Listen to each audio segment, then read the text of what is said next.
Rebecca Good. I am an educational psychologist, and I have been working for many years with schools, particularly in the area of assessment.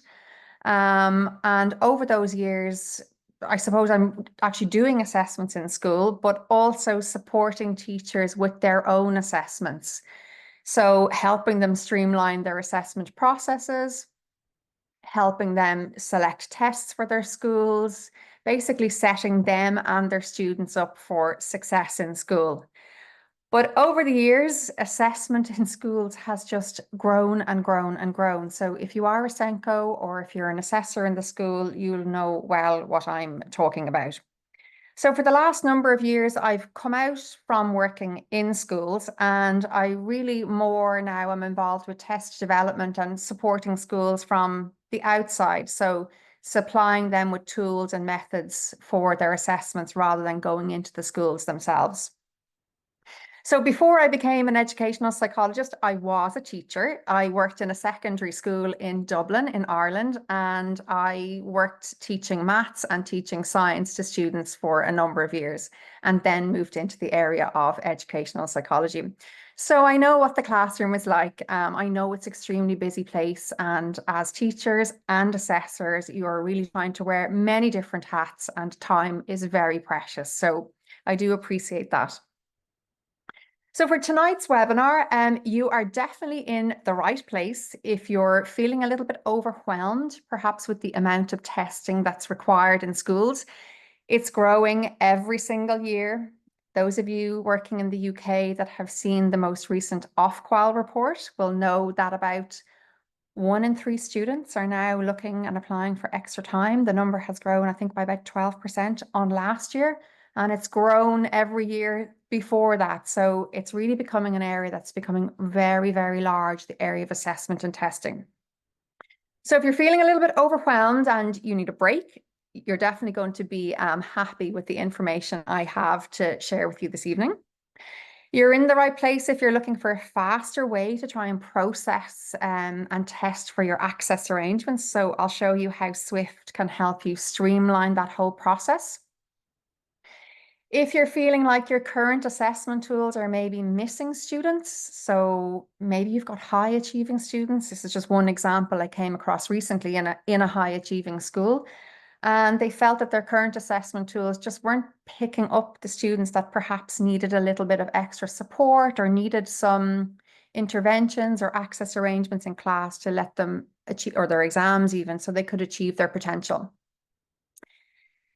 If you are one of those many teachers that mixes and matches lots of assessment tools and is cobbling everything together on the Excel sheets, then Swift will definitely help you a little bit, if not a lot, in that area. Or maybe you're just here because you're curious to see what other new assessment tools are on the market, and that might help you and your school and your students with their assessment processes. And look, what budget isn't tight? Budgets are tight in schools particularly. So if you're looking for a new way of assessing and of saving time and assessing more efficiently, then again, you'll definitely have, or I'll definitely have some information for you that will hopefully see you smile at the end of this webinar. So before we dive into Swift, I'm going to just remind everybody on here why we actually assess in schools. I always like to start with this sort of setting the scene, because sometimes it can be easy to forget the purpose of assessment and why we're doing it in the first place, partly because we're so overwhelmed and trying to catch up with ourselves all the time. But we assess students to help, to support them, to ensure that they can reach their potential. And why is it so important in the school setting? Well, because we know that many students have difficulties and challenges with learning, which prevent them or hinder them from achieving their full potential. So this stat probably won't be too surprising to a lot of you, that 1 in 5 or 20% of students have some sort of learning difficulty or learning challenge, maybe with attention or concentration, that will affect them in the classroom and affect them in their exams. So to put that into context, that's 6 students in a class of 30 that's going to have some sort of challenge or difficulty that will affect them. That last stat is probably not too surprising, but the most concerning one really is of those students that do have difficulties. Over half of them are actually not identified in school at all. Now, these will be students, anything from that have maybe a diagnosable learning difficulty up to those people that maybe don't even have a diagnosable learning difficulty, but they have some sort of challenge that is going to affect them in class. So, I mean, over half of the students that have difficulties not being identified in school is quite concerning. And I don't have time here to go over all of the impact that that has on students' lives and indeed on teachers' lives in the classroom. That's for another day, but I'm sure you can imagine, and I'm sure many of you are well aware of the self-esteem, underachievement, job prospects, life prospects. It is rather depressing when we look at the impact that not identifying students early has on them. But we're not here to talk about that today. We're here to see or to show you how Swift can help you in school. So on the slide here, I've written down some of the challenges that I have heard personally coming from assessors, SENCOs, and people working in schools.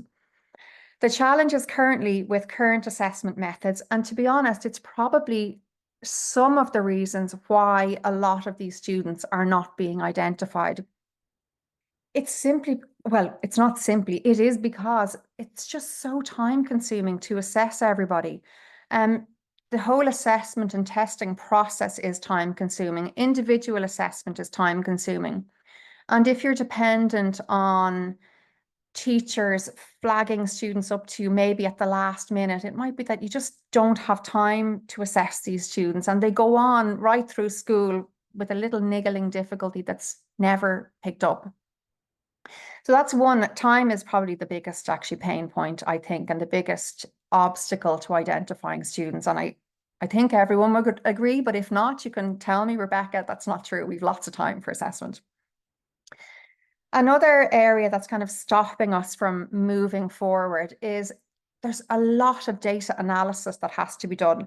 So if you're one of those schools that has assessment data from screening tests coming in, has assessment data from psychology reports, has assessment data from one test you've done with one student and then another test, and you're trying to put it all together on Excel sheets to figure stuff out. It's a lot, and it's a lot of work for teachers that are busy already with the day-to-day demands, not just assessment, because I realize that that's just one part of the school day. Another large difficulty with identifying students, and a difficulty in the whole kind of way we streamline assessment, is there's quite a limited scope on the current assessment tools, particularly the ones that we use for group testing in schools. And it's actually one of the main reasons or drivers for the creation of Swift, which I'm going to show you in a while. And that is that a lot of the group assessment tools, particularly digital tools that are available to schools, are literacy based. But we all know that not every student struggles with literacy. Sometimes it's maths, but often it's other difficulties. It's cognitive difficulties. It's difficulty with processing information at speed. It's those difficulties that affect a student in class when they're looking out the window, or when it comes to exam times to study, that they become overwhelmed because they can't take it all in at once. The shift from primary school to secondary school is huge for students. So you'll often have students that are not picked up in primary school that can cope and survive and they get through. They're not obvious strugglers.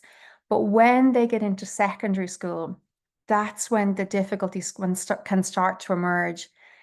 More teachers are less aware of the whole student because they're teaching their particular subjects. They've got to contend with different subjects, moving around classes, a much larger workload, exam pressure, the list goes on. So assessing just for literacy is really you're kind of pigeonholing, and you're not seeing all of your students. You're just seeing the ones that might have literacy difficulties. And they'd want to be quite obvious literacy difficulties that weren't picked up already in primary school. So the Swift, in essence, has been created to address all those challenges. So what I'm going to show you is that it's a kind of an all-in-one platform that gives you a comprehensive assessment solution. Now, we can't give you everything because we're trying to save you time as well, but you'll see in the Swift, there's been key assessments that have been picked out to assess the key difficulties that students might face in schools. So it's nice and short. We're talking about a test that you can give in one class, or maybe it's a double class, about 50 minutes. Everything you're going to get from the Swift is instant and automated. So very, very fast before a student even leaves the room or a group of students leaves the room, you can actually see their results. So there's no waiting around or delays. And you'll see, hopefully, when I show you the reporting platform, that you can see very clearly, all in one place, at one glance, who has difficulties in maybe with their memory that's going to affect their concentration and study, who has difficulties where they might switch off in class occasionally, or they might make maybe seemingly careless mistakes, who can't read fast and needs that little bit of extra time. So you get it all on one page with the Swift and instantly. So what is it? It's a group test. So for those of you that are maybe on here that have used the Sparks test before, it's similar to the Sparks test, except the big difference is it's digital, there's more tests on it, and it's all automatic scoring and reporting. But for those that haven't used the Sparks before, where have you been? No, just joking. If you haven't used the Sparks before, I will show you the different kinds of subtests that are in the Swift as we go along. So in essence, it's a group test for 11-year-olds right up to 18-year-olds. It's assessing, as I said, more areas than literacy. It is looking at literacy, but also maths and those core thinking skills. You'll see how it is going to, using the Swift, streamlines your assessment process. So it will help you identify students early in their academic career. So maybe your year 7s or your first years coming in, screen them early, identify the students that have difficulties, and then track them throughout the year. And you can reassess very easily with Swift as well, which I'll show you. Very, very useful for access arrangements, extremely robust and fast method to test for access arrangements, or even to screen for access arrangements if you want to use it that way. So hopefully I'll be able to show you how it's very easy to administer. There's quite little teacher involvement because everything is done through headphones. So I'll show you that. So it kind of frees you up to monitor the people in the room, watch how they respond to the assessment. Are they super distracted? And you can take those notes yourself, and you can monitor them on a laptop as they go along too. So all in all, we are looking at less work for you, but less work does not mean less support or less of a job. Less work here means you're just being clever with the way you assess, because it does allow you to streamline that process, ultimately actually resulting in more effective support and more targeted support and monitoring for all the students in the school. So very exciting. So what is in it? You've got 5 different tests. Some of them have A and B forms. So for example, you have reading fluency, which is simply how fast can somebody read. It's reading speed with comprehension.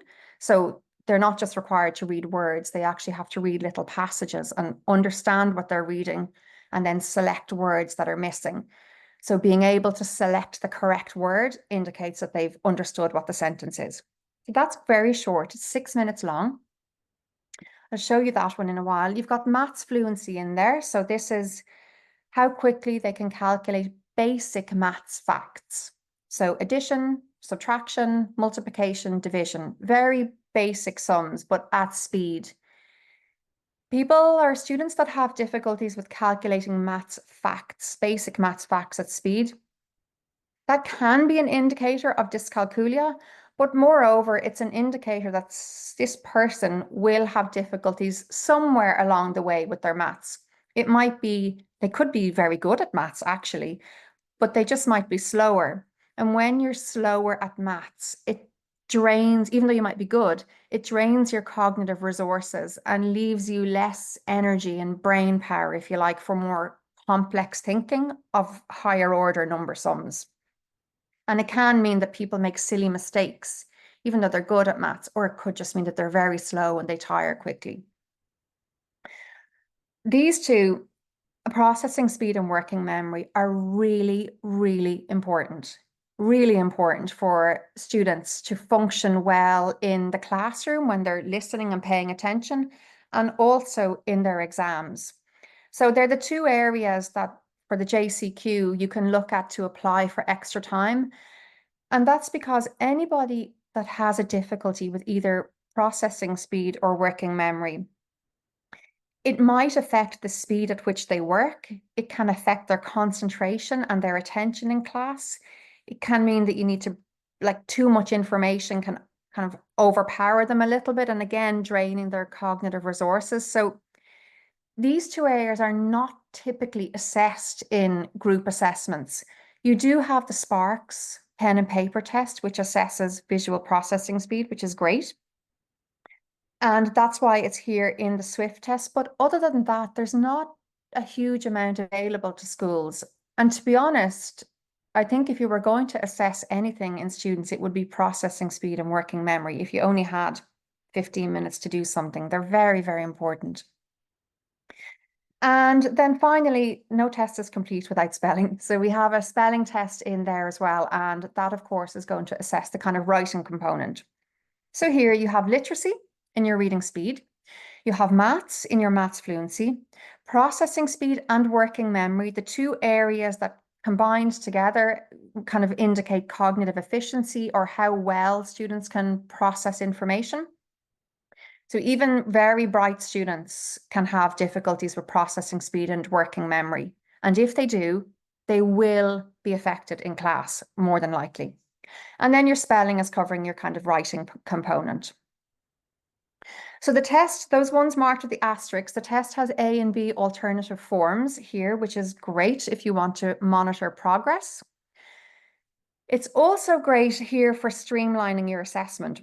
So what you can do is you can test all of these areas with the Swift at the start of the year. Let's say it can be a whole school-wide assessment, completed maybe by the teachers in class or completed by a team. Then anybody that scores low can be flagged up by the team and then monitored by teachers as the students go through the school. So you can begin to collect evidence from teachers on these students that you've already identified in a very kind of comprehensive area.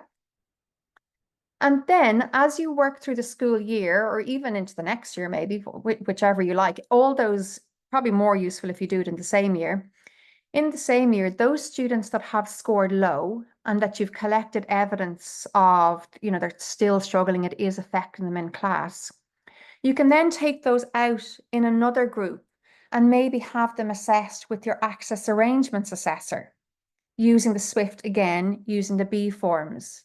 So you see here how you're kind of beginning to streamline your whole process. You're assessing everything at the start of the year, identifying and flagging them to your teachers and the rest of the staff at the very beginning of the year, getting those teachers on board to begin to collect information to watch out for those students.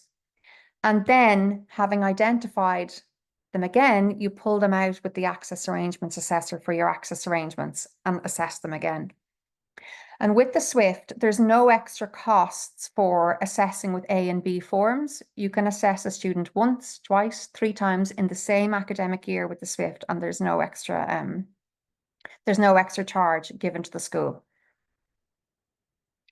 So for those of you that are using digital assessments, this is just really to show you how the Swift differs in a visual way. I have said it already, but visually. So if you're currently using digital tools in schools, group digital tools, more than likely what you're assessing is reading speed, writing speed, and spelling. And you might be looking at a bit of word recognition, which is useful, but often students that are poor at word reading or word recognition are picked up in primary school because they're quite overt difficulties. If they're not, it'd be quite unusual. But I get sometimes they're not, but these are the core areas that will be assessed the old way. But look what you're missing. You're missing all these cognitive parts that are so important for learning. And with the Swift, you're assessing those. So you're assessing your reading speed again with comprehension. Then you've got the two core components or key components for learning, working memory and processing speed, that weren't there before.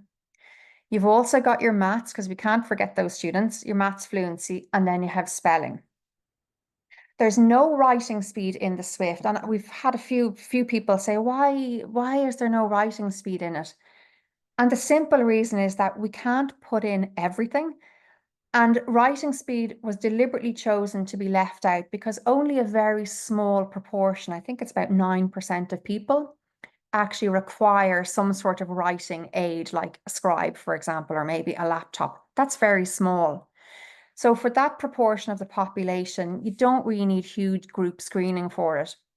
More than likely, those people you can assess individually with a different assessment, maybe the DASH. And don't forget, individuals that are slow at writing, if it's a motor speed, they might already be, if it's like physical writing difficulty, they might have already come in with an assessment, or maybe they have a diagnosis of dyspraxia. But more often than not, slow writing speeds can actually be caused by difficulties with processing and difficulties with working memory. So you're picking those up in the Swift at the beginning of their academic journey anyway. And if you flag them up to teachers and you're monitoring them, you're going to be collecting your evidence to indicate actually it's their writing that's slow. And then you might go and have a look at their handwriting thereafter. But these really are the base, or I keep calling them the key areas or the core areas that you can assess in school at the beginning, helping you to streamline that assessment process for yourself. So what I want to do now is I want to jump into the back of the platform and show you how the results come out and how it looks for you. So I'm just going to switch in here if I can. Yep. So the Swift, it's a cloud-based platform. So you're running it over the internet. Now, before you panic and think we have really slow internet, the internet speed you have doesn't affect it. Everything is downloaded locally to the student's computer. So you don't need to worry about having slow internet. You just need to have internet. Those of you that have used digital testing before will be familiar with how it works. So I'm going to log in here, not as a student, but as a teacher, because I want to show you how the reports come out. I'm just going to log in here. And hopefully you can see my screen clearly. But when you log in first, what you see are your classes. Now, you can set this up in any which way you want, but I've set it up in classes so that I have my Year 7 Form 1s, say 2024, Year 7 Form 2s, and then I have a sample data class that I'm going to show you. So in here, you'd have all your students. So in my sample data class, these are all the assessments, the names of the assessments over here that are available to the class. And you can see just at a glance, there's only 14 people in my class. I'm quite fortunate. And there's 10 people that have completed the assessments. Now, I'll show you what these are later, but I want to click in here to show you the reports, first of all. So you see on screen, there's lots of different reports that are available to you with the Swift. There's 7 on screen, but actually there are 8, whereas this is still a demo platform, so it's in beta mode. The 8th report isn't up there at the moment, but I'll tell you what it is. So depending on what you want to do with the results, you can use the results at different levels. You can drill into individual answers. You can look at whole classes. You can look at individual tests. There's a lot that you can do with it. You can print off a completion status report if you have people that were missing from school. You can print it out and say, okay, who's left to do the testing? Little things like that can really help speed up your assessment process. But let me show you the few reports that I really feel are going to be very beneficial for you. So these 2 reports here are both class score reports. And I'm going to click into the first one here to show you. So here you can see the class scores for the individual tests that have been completed. So for example, I'll just click into processing speed here. and show you. So at a glance, what you see, and hopefully you can see this clearly. I don't know if I can zoom in at all. Maybe I can. So you see here, it's broken down into each section. So it's all color coded: above average, average, low average, below average, orange, and kind of pinky is the low people. And notice that the standard score banding, so anybody that scores below 69 is classified as low, below average is 70 to 84, 85 to 89 is low average. Do you notice that these are all banded in line with the JCQ? So you can see at a glance there who's above average, who's below average, and who is low. So more often than not, we're looking for people that are below 84. They're the ones we need to probably watch out for a little bit. So we'd be looking at these students. So this is really handy if you just want to see at a glance from assessment to assessment. Could be very handy if you're having a staff meeting perhaps, and you want to inform, I don't know, maybe the English department, how everybody is getting on with their reading speed. And you can print this off, you can export it to a PDF or export to Excel and chat to the English department or the history department or anywhere where there's extended reading required, and report them, look, these are the students that you need to watch out for that perhaps need a little bit of extra time in class. Or maybe those students that you, if you have a large amount of reading to do in class, that you basically don't leave those students to do it all by themselves because they won't get the work completed. So very handy if you want to have kind of individual chats or you want to speak to your team about something. Also really handy when the students are doing the Swift assessment, and let's say they're all doing the spelling assessment together. When they've all finished, you can click in here and see how well everybody did.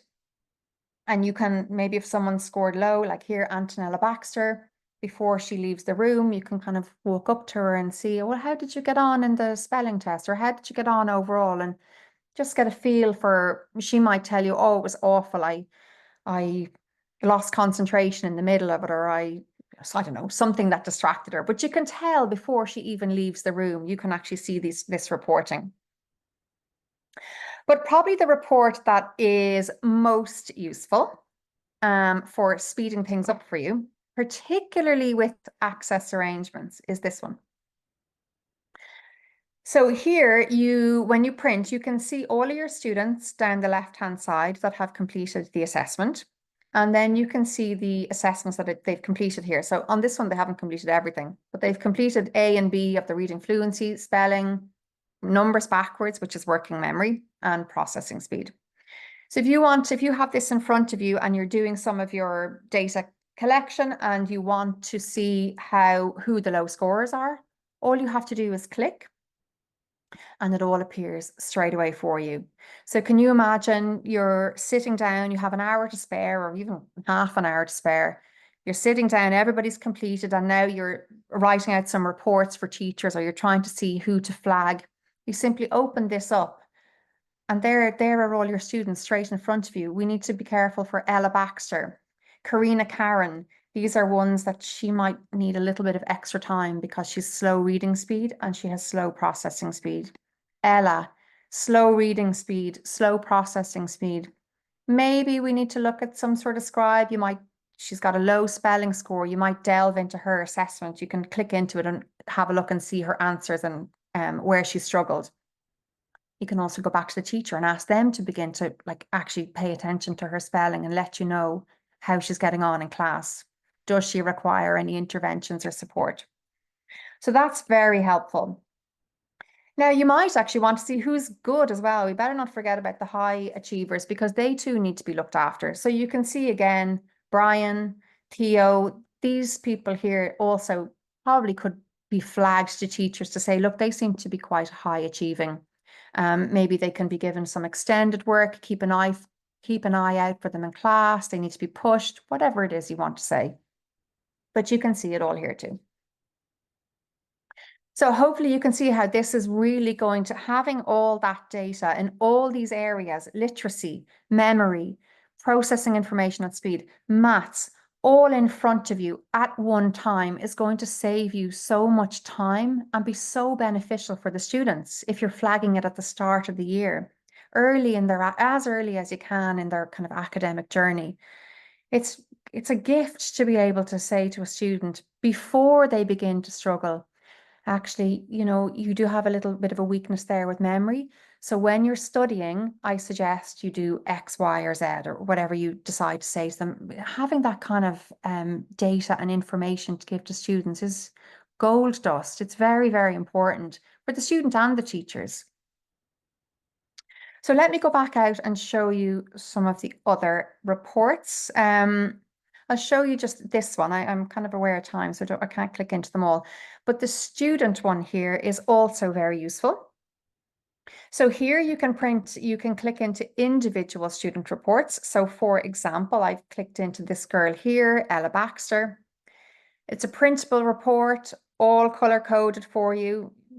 Now there's no confidence intervals here for those of you that kind of know about your data and your assessments. You know how important confidence intervals are.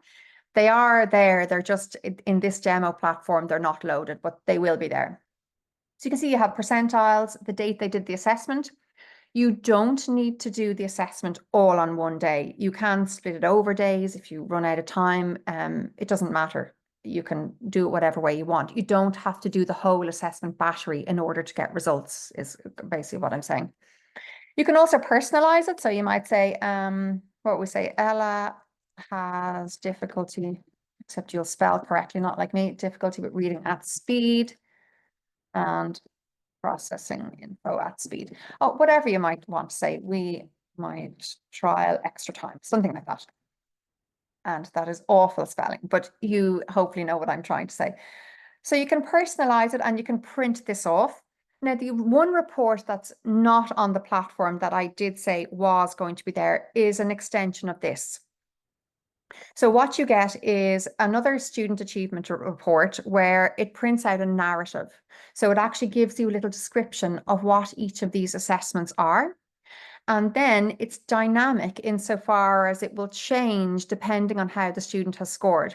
So for example, Ella has scored quite low in the areas marked with orange and red. So it'll pop up after it gives the little description of what the test is.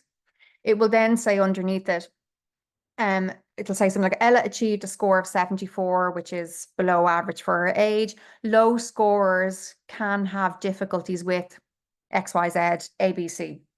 So again, it's just a tangible sheet for you maybe to hand to teachers and to highlight the areas that you think are going to affect her in class. Or indeed, it's a talking tool. If you're talking with parents one-on-one, it's a useful aid for you to explain the assessment process. Again, you don't have to keep thinking it out all the time. It's there in front of you and hopefully then speeding up your ability to communicate with others across the board. So I'll just show you one other report here that it might be useful for you. It's in item response analysis. So here's when you can dig in and you can see individual answers that people gave, but you can see it on a whole. So I'll show you, I'll dig into processing speed and show you. So here, and again, you don't have to use all of these reports. You can pick and choose what you like, or you can use them all or just one. I have a feeling that most people would use the class scores. But in here, this is useful. So you're looking at each response given. So here's processing speed. You can see here the low scores, again, they're all color coded in the same colors. So we can see here, Karina scored 73, Ella scored 69. Now what's useful here is, do you see here correct and attempted? So on processing speed, I'll show it to you in a moment, but it's a very basic, simple kind of copying and matching task. You wouldn't expect many people to make very many mistakes on this task unless they had a severe visual difficulty or maybe a severe motor difficulty. But you can see at a glance, like I can see this low score. She scored 60, or he scored 69, which is very low.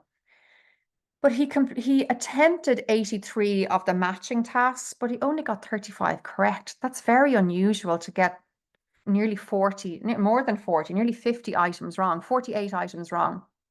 Very unusual. So I would be clicking into his answer sheet here maybe and having a look to see, well, what did he do? So you can have a look and see everything in green is what he got correct, and everything in red is what he didn't get correct. So again, I can see he skipped a few items. Again, if I was looking at that, a whole row of red, I would be thinking this person got bored and just started to type all sorts of things in the keyboard. And I would be saying or making the conclusion as his teacher that this wasn't a valid assessment. So I might go back to the student if I had the time or if I wanted to, maybe have a chat with him and perhaps give him the assessment again to take so you can get a more valid picture. So again, I would be checking the validity of every student. Like again, here, Karina, she tried 123, but she only got 42. Very unusual. Again, I'd be looking at Karina. Whereas on the other hand, look at these students. Ella Baxter, she tried, you would think she got 36 out of 37 correct, 45 out of 45. So it seems to be a genuine slowness. So that report, the item response analysis, allows you to dig in to each of the individual test records and flag up. On spelling, it'll show you the spellings that the person got wrong. It has them indicated in red. And again, you can click in and see what sort of spelling they wrote into the platform. So that's the student platform. What I also want to show you, actually, I'll just switch out here while I'm talking about it. And then I want to show you just one other thing on the platform before I log out. Is here on just how it fits in perhaps with your access arrangements and your formates.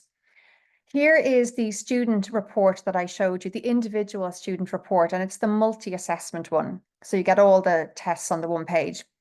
So here what you will be doing is you'd be looking, this is for Antonella. She scored 74 on the reading fluency task. So you'd put that into the evidence for extra time reading speed. And she scored 69 on the processing speed, which is cognitive efficiency or cognitive processing. Again, you'd put that one in there. Interestingly, she did very well on the working memory, 127, which is quite unusual, but I think she's a made-up student, so it's okay. So you slot all of those into the formates. So can you imagine the class report that I showed you the first time where you had all the students going down on the side and all their results all on one page? Can you imagine having your laptop open, your formates beside you? You will have already, hopefully, if you're using this kind of streamlined process, you will have identified everyone, all the low scorers at the start of the year. You will have flagged them to the teachers and they will have collected evidence for you. You can have started to compile your part one of your formates if you're working in the UK. And then when you have the class scores open in front of you, which was the class report, which was, just pull up this one, multi-assessment. You have this up beside you. You've clicked the below 84 scores, and you can just literally go through them one by one, adding in the scores. So 74, 69, 74, 73, maybe 80 if you're going to apply for a scribe, if you've got evidence of incomprehensible writing, you can use that. So you can literally go down them all one by one with your formates beside you. Again, it's streamlining that whole process for you. So you're not chopping and changing and looking for different files everywhere and sometimes scrambling around teachers looking for evidence. You've started it all at the start of the year. The other nice thing about this that I wanted to show you was, no, not reports. I want to go back here. If you have a class that's doing the assessment, so let me show you here. What will I click into spelling maybe? In here, you see a view. This is all my students that were taking the test. And you can see this live as a teacher. Now, this is a demo platform, so some of the stuff is not 100% accurate, but you'll know what I mean when I'm showing you. So here you'll see your students in live time. You'll see who hasn't started. Again, if you see that everybody started apart from one or two people, you might just walk down to them subtly in the room without having to disturb everybody or waiting for somebody to put up their hand and ask them, is everything okay? Or just even standing beside them. Sometimes then they'll ask you, actually, I don't know what to do. So you can help them.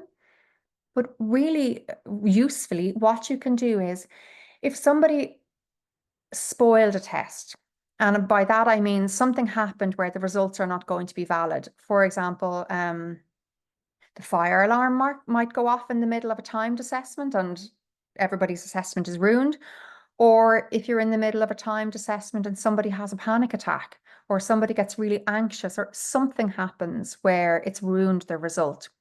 It's no problem. You can have, again, your laptop is open in front of you, or the teacher has whoever's in the room has the laptop open, and you can just click reset, and you can reset their test progress so that they can go and they can go on to the next assessment, but they can come back and they can do it in the class again. So it's all kind of seamless. There's no massive interruptions. You can do it all quite subtly for the student and prevent them any distress, and then ensure that you have accurate and valid results at the end of the day for your students as well. So that's a really nice one in there. You can monitor students live as well. This page does the job too. So let me log out here for a second. And I will show you just a little bit about what the assessments look like, and then show you the student view, so what they see when they log in. Let me see if I can pull back up my slides for you. So if you do have any questions, be sure to put them into the Q&A box, and I will answer them at the end. So again, those of you that know Sparks will know this one.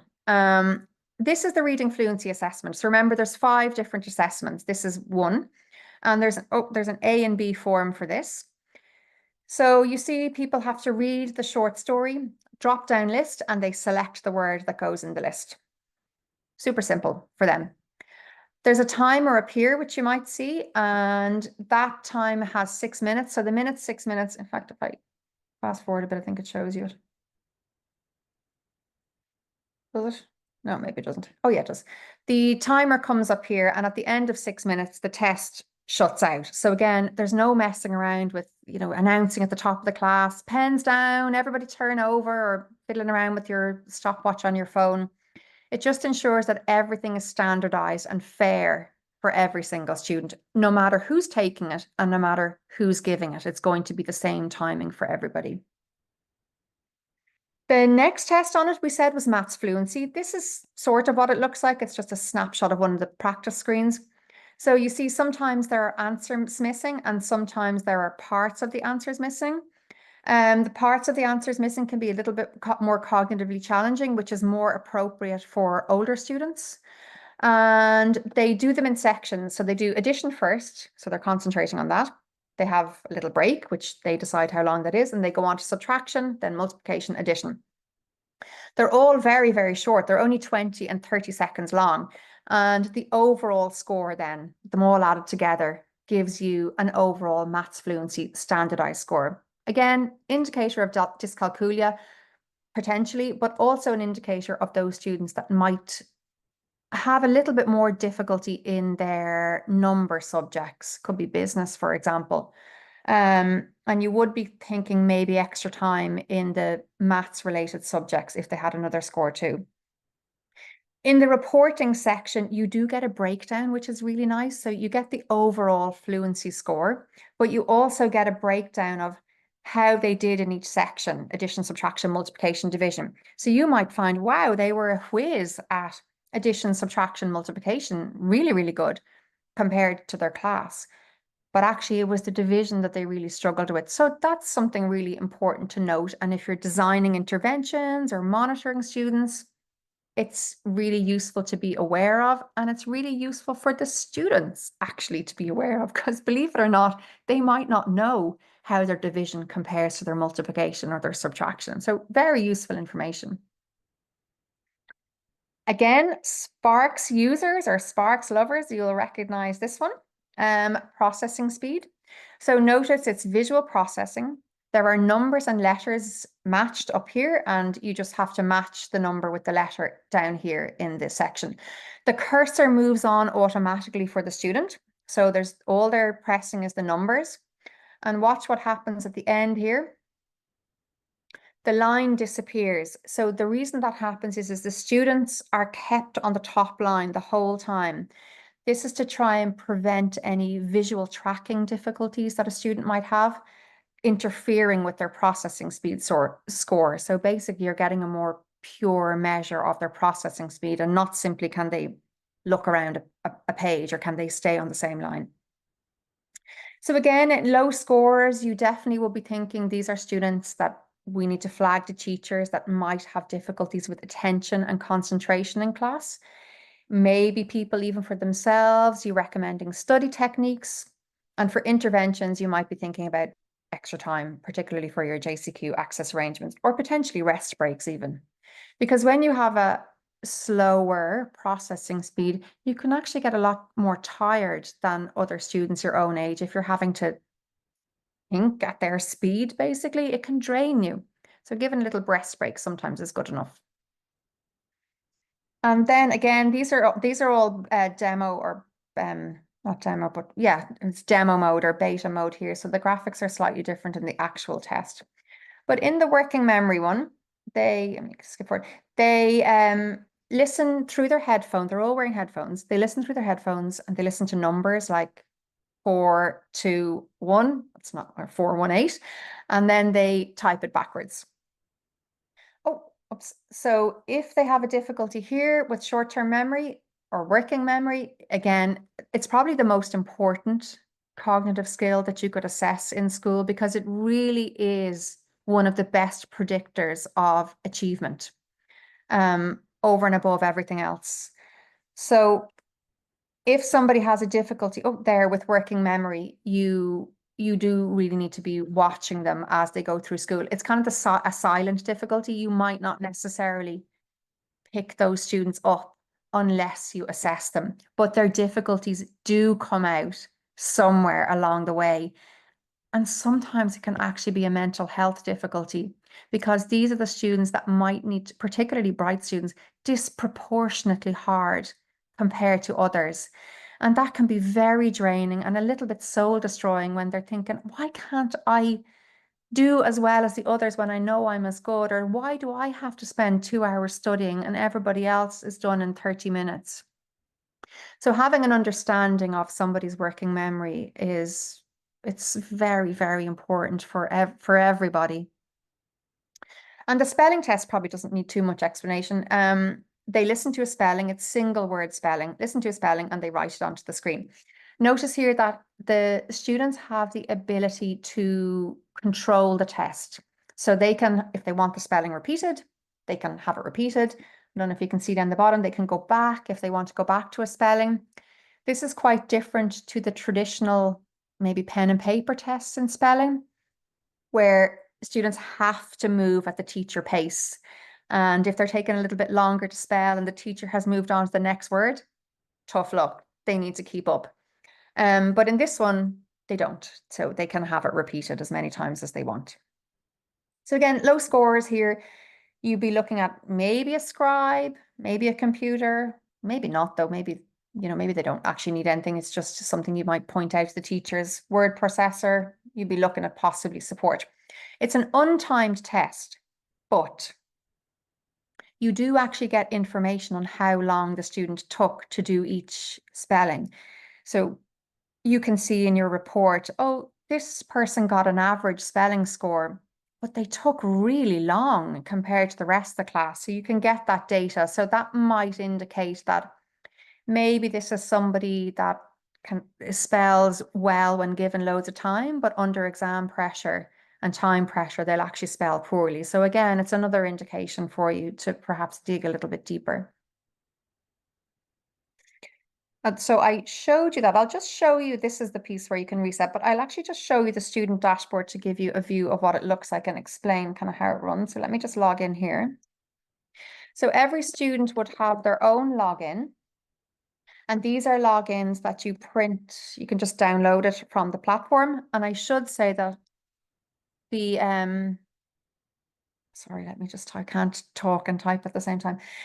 These are, I've totally forgotten what I was. See, here's my working memory is not great. I can't do two things at once. I don't know what I was going to say, but I'm sure I'll remember in a second. So the students log in here. They all have their own individual login and password. You print them out from the platform. I remember what I was going to say. You don't have to upload each student individually. You upload their information into the platform before they take the test. So here I'm this student, Paige Carey. You can set it that they log in with an email address, or you can set it that they log in with an ID. You can kind of decide, but it's all generated automatically by the platform. So there's no time wasting, adding in students, and you then print out their logins literally with the click of a button. And then you can have them. The way we did it in the norming studies is when the students came into the room, they all had a piece of paper sitting on the desktop if they were using a desktop, or beside them if they were a Chromebook, or indeed it was just handed to them if they had their own iPad. And they had their login details written on it. And on they went. You can also set the platform so that the students can only take the test on a particular day or in a particular time window. You can set all that in the background. So let me log in just as a student. I'm not quite sure what you're going to see when I log in as a student here because it's used a bit. Okay, so there's a good few tests in here. In reality, the student wouldn't see all of these assessments, only the assessments you're giving them. For example, they're seeing silent reading fluency A and B. You wouldn't actually see that. They just see the one. All they do is they come into the class, they get settled, you click on the test, they click on the test. I'll just click on it here. It downloads and off they go. Everything is delivered through the headphones. And then when they come back to the platform, when they finish that assessment and they're brought back to the main dashboard, that assessment disappears and they can kind of see themselves working through the test. The tests disappear as they complete them. Okay, so I hope I've shown you all these in live view. So sort of to pull it all together and in a nutshell, the whole idea of Swift streamlining your assessment, reducing your workload, but actually increasing the amount of support that you can offer early on for students is run the Swift assessment with everybody at the start of the year. You get instant results, which I hope you saw, where you can flag up your class scores, or they're all available immediately for you, no waiting around. Ideally, one of the processes that I would recommend for streamlining is once that data comes in, which is immediately, you can then the next day or at a time when you have an hour to dedicate to it, identify and highlight all the low scores, flag them for access arrangements perhaps, and other maybe classroom interventions, flag them out to the teachers with printable report. You can give printable reports to the teachers. And then during the year or at the end of the year, review the data that the teachers have collected. If you're applying for access arrangements, you might want to pull those low scores out again now that you have the backup teacher evidence. Assess them again in a small group with your access arrangements assessor, ultimately leading to increased well-being for both you, because you're not pulling your hair out, and the student, because they're being supported early on and all the time, actually, through, if you're using it regularly, through their academic career.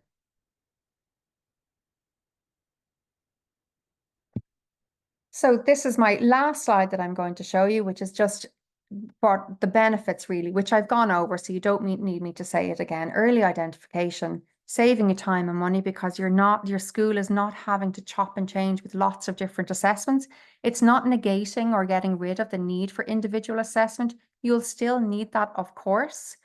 But it helps identify the people that you might want to bring in for further assessment, because you're getting a more holistic view of the student. And indeed, you might already have enough evidence just with the Swift to say, yes, look, this information is adding up. They do have difficulties in class. We have the information from the Swift, and it might end there. So hopefully that has been useful for you, and hopefully I've shown you enough of the Swift to see how you can use it in school, but also how it's really going to, if you're in charge of assessments, how it's really going to help save you time and pull everything together for you and streamline that whole process. So thank you very much. And I can see there's a good few questions, but I couldn't read them as I went along. So maybe Sanette, if you want to, because I actually can't see them on my screen. No, I'll read it to you, Rebecca, no worries. Okay, so I'm just going to go down the list. Questions. Will these slides be available after the webinar? Yes, they will. and we will be sending out the link to the webinar recording to all of the people that has registered on it. Second question, what ages is the screening for? 11 to 18. Okay. 11 years to 18 years, 11 months. Do you have to wait 6 months between testing like you have to do with other psychometric assessments? No, you don't. Lots of assessments do, like the retest time is 6 months. Let me just flick back to one of my slides here. But the Swift, so first of all, you have A and B forms. So I'll just go back to the list of tests. You have your A and B forms, with the Swift, which is on these ones. So reading fluency, maths fluency, and spelling. So you can retest the next day if you want with the B form. Processing speed and working memory, because they're not learning tasks, they're not contextual. For example, if I gave you a reading comprehension passage and you had to read the story, you'll remember the story if I gave it to you a week later or 2 weeks later, and that's kind of a bit of a helping aid. But working memory and processing speed, they're not learning tasks. So if I called you out a 6 string of digits now, like 1, 7, 9, 4, 2, and then I called you out another string, you're not going to remember those the next day. So because they're not contextual, you can pretty much give them the next day, actually. I mean, I wouldn't recommend it, but you could do them a week later. It's no problem. The retest time in the norming study of the Swift was 1 week. And the results, there's no huge increase in results after 1 week, indicating there's no great practice effects. They're not really learning anything. And it's because most of them are speed tasks and drilling into underlying skills rather than learned skills, if that makes sense. So I hope that answers your question. Thank you. That would actually answer a few of the other questions, like what the minimum time for retesting is. Then a comment, we have to have teacher evidence before we assess and complete part 2. So we cannot test before the teacher collection process. Yep. So what I would recommend here, and it's part of your trying to streamline, is that you assess, say, your whole group, like a lot of schools would do screening when people come in at the start of the year, to get a picture of, who has needs, who do they need to watch out for. So you would assess with the Swift, identify your low scorers, and then flag those people to the teachers so that they can begin to watch out and collect evidence. I mean, what you're doing here is you're being proactive rather than reactive. So rather than waiting for a teacher to spot a difficulty in class, you're actually saying to the teacher, okay, these students may well have a difficulty. Keep an eye on them, start to collect evidence. You might want to trial little bits of extra time if you feel whatever it is you want to say, but basically they're monitoring the students, which is in their best interest. And then once you have collected that teacher evidence, you then kind of compare the teacher evidence you have collected with the students that you had asked the teachers to begin to monitor, marry the two of them together, and those students that you see, okay, they scored low on Swift and teachers are reporting difficulties in class, then you can reassess with Swift at no extra charge to the school. And you'll reassess then with the access arrangements assessor to see, do they meet the criteria for the JCQ regulations? So that's the kind of process that that's kind of good practice assessment, if you like. And it works for everybody, not just access arrangements, even students that just might need a little bit of extra support in class. That actually leads into one of the next questions. Can the scores be used if the person who administers then is not an official assessor? Not for the JCQ access arrangements, not for Form 8s, no. But that would be where I was saying identify them all at the start and then collect your evidence, and then a small group you can pull out with the access arrangements assessor. But it has to be done by an access arrangements assessor if you're going to put the scores onto the Form 8. Okay, and then speaking about the Form 8, are you allowed to use 2 scores from the Swift in the Form 8 to apply for access arrangements? And is the Swift assessments different to the assessments for JCQ? So to answer the first part, yes, you can use 2 scores from the Swift on the Form 8 to apply for an access arrangement, 100%. And I'm not quite sure exactly what you mean asking, are the tests different? I'm not sure exactly what you're asking there, but each of these assessments here match to if you're talking about the JCQ Form 8, each of those assessments match to an area on the Form 8. They're not different. So reading fluency would go into reading speed. Maths fluency will go into kind of your cognitive processing, processing speed, cognitive processing, working memory, cognitive processing, and spelling is going to be part of your writing. Thank you. Next question. Will the department accept the SWIFT for race, or is this even on the radar? Yeah, good question. So you're in the Republic of Ireland. So Swift will have to be sent in for you to use it on, although now it's been a while since I've looked at race. Race, you can use, no, sorry, race, you can use any assessment that's on the Department of Education circular. So Swift will definitely be going on the Department of Education circular. Right. Has this been approved by the JCQ and other awarding bodies? Yeah, so technically there's no approved list by JCQ, which I'm sure you know already, but you can use the Swift for the JCQ. They don't have a list of tests that you can use or not use. That's why they ask people to be qualified so that you can make the best decisions on what tests are appropriate. But the Swift definitely meets the criteria for the JCQ test, nationally normed, up-to-date, reliable, valid, assessing all the different areas, which it is. So yeah, yes is the short answer, but the JCQ don't have a list, but the answer is yes. Thank you. Another access arrangement question. How has this been standardized for access arrangements? Yep. So it's not standardized for access arrangements per se, but the areas in it can definitely be used for access arrangements. So you were looking at over 2,000 people in the normative sample for across the UK, mostly in the UK, and some schools in Ireland. And you're looking at, in terms of reliability figures, you're looking at, because I know, well, I teach a lot in assessment and we're always talking about the types of assessments. You need to make sure they're reliable, particularly if you're using them for access arrangements, because they're what we call the high stakes tests. There's a lot riding on it. So for all of the tests here, you're looking at excellent reliability and validities up around 0.9s, high 0.8. So they're very suitable. They were created with access arrangements and support in mind. So you can trust the results, I suppose, is what I'm trying to say. Okay, I know that you spoke about this, Rebecca, but maybe just to clarify to this person, they say we carry out initial assessments at the start of the year, followed by diagnostics. Often where students have completed these with staff or independently, they do not answer the questions correctly. For instance, John will click through all the questions, answering only the ones that does not require too much effort.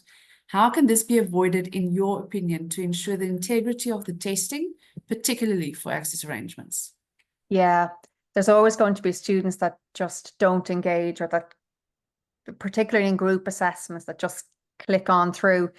How can you avoid it? You need to just obviously, before you give the assessments, you need to make sure everybody understands the importance of it. But to be honest, there'll probably still always be one or two that click through. You can tell either by monitoring the assessment yourself when you're in the room looking at them. You can usually tell the people that are engaging or not engaging. You can also tell by looking at the item response analysis that I was showing you. Remember, on the processing speed, you could see that, oh, well, they completed 100 items, but they only got 40 correct. Very unusual. So you can see that way. But ultimately, how do you get around it? You don't really, unless you're kind of vigilant in the room, or unless you want to bring them in one-on-one and actually sit beside them when they're doing the assessment. That's really only the way. Or it might be a case that, look, group assessment, or not group assessment because you can do it one-on-one, but digital assessment doesn't work for that student. And you might need to pull out a pen and paper test. And there is always going to be students that this kind of assessment is not going to suit. But that's, I suppose, your role as the assessor. You'll know best, and you'll use your own professional judgment. Then a very interesting question. Is there a cheat alarm in place? I know why that's asked, because there is one in place for the Sparks test. No, there's no big red siren that goes off over a computer if somebody's cheating. No. And no, there was a cheating indicator built into the Sparks. And the cheating indicator, it wasn't a cheating indicator, it was more an effort indicator to indicate if the test felt that somebody wasn't putting enough effort into the test, it kind of flagged up. It's not inbuilt into this one. So what I would suggest, particularly if you're in Ireland, for the spelling and grammar waiver, which a lot of people, if they feel they're going to get a spelling exemption, they can just not try as hard on the spelling test. The Sparks picks those students up. The Swift wasn't created to do that, but if you did have an inkling, what I suggest is you pull out the Sparks, the pen and paper, and you do it one-on-one with them. There won't be too many students, but there's always going to be some. Absolutely. Another interesting question, do you have to listen to the numbers? Can you not just type in the number from seeing the test?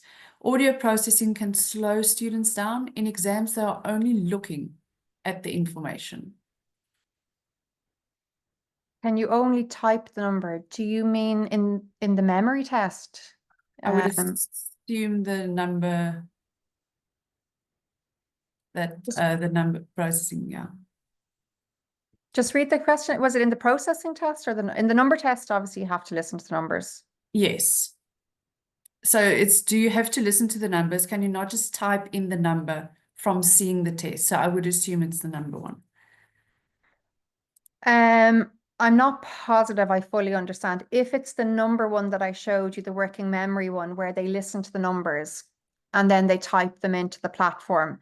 No, they never see the numbers. So they only listen to them. So you're trying to assess their short-term auditory memory. That's what you're assessing. So they never see them. They only see their answer, as in they type them into the boxes. I'm not sure if that's what that person is asking, but maybe I think it might be related to that test, Rebecca. Well, if it's not, please don't hesitate. You can either email us or just type another question that we can address.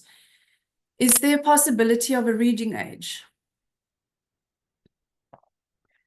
There's always a possibility, but we didn't put it in deliberately. Again, we run a lot of courses for assessors and in the area of assessment. And honestly, when you get to second level or secondary age, reading ages, they're not great to use and they can become very misleading. So no, we have made a conscious decision, although you can easily put them in, we have made a conscious decision not to put them in so that really the people that are using the assessments are using standard scores.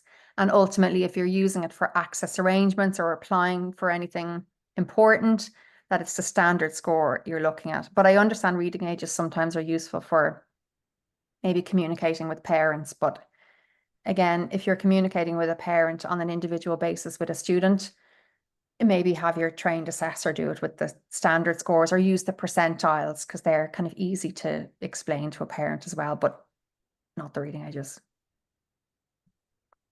And the last question before we go on to the final part, where can we find test norming and is the standardization data available, including reliability and validity?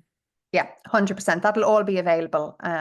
It'll all be available as part of the manual and there'll be pieces of it published up as well. So yeah, you'll be able to see all the validity, all the norming data, all the characteristics of the sample, all the reliability numbers, different types of reliability. There's everything will be there for you or is there for you. Yes, you will. Okay. Then lastly, will there be an option for the test to use for ourselves, meaning clients?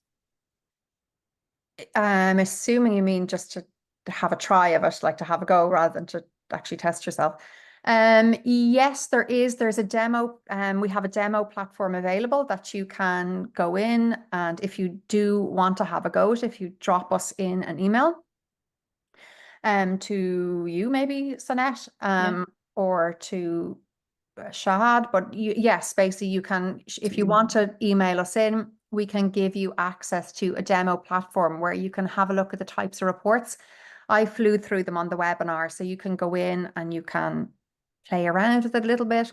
You can go in as a demo or dummy student and you can have a go at actually taking the test yourself and see what it's like. Yes, we can do that. Then a lot of questions regarding the availability and the cost. Okay, so cost, if you go on to, so cost is, it's on our website, educationelephant.ie. Let me see if I can pull it up here. It is on a tiered basis.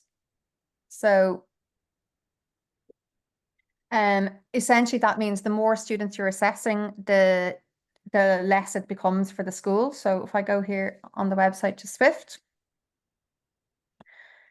and you'll see the tiered pricing structure here. So if you're assessing over 200 students in one academic year, that could be across like year 7, year 9, or your first years, your third years, second years, whoever it is, you're looking at £6.90 per student for the whole test. That's all the subtests, A and B forms. You can assess multiple times in a year. As I said, sometimes you might want to assess at the beginning of the year and then track the students, and then assess again at the end of the year or towards the end of the year.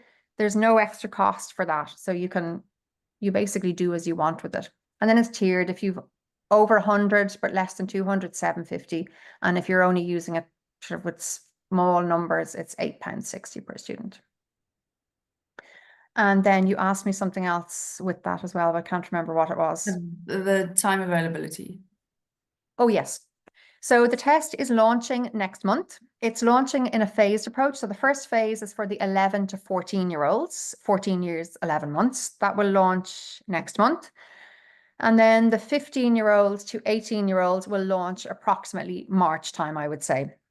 We are still recruiting some final schools for the 15-year-old and collecting some more normative data, final numbers on that. So if there's anyone here that's based in the UK or in Ireland in a school and they want to take part for the 15-year-old norming up, drop us in an email. They're not saying you will definitely be able to take part because we have to carefully select the schools from, there's different criteria you need to meet. But if you are interested, definitely drop us an email and we'll get back to you either way and let you know whether it's suitable or not suitable or how it works. And I think that's it, Rebecca. I put in the info email address in the chat box. If there's anybody that has additional questions, I think we should be mindful of the time. And anything that we have missed that you have thought about later, they can just send it through to us. Super. Well, thank you everyone for listening and for staying on. Sorry, we did go over time there, but hopefully it's been useful for you and given you food for thought to take back to the school. Well, thank you, everybody. Have a lovely evening and get in touch if you need anything, and you'll have the slides all sent out to you as well, so you can and the recording, so you can refer back at your own time. A good night, everybody.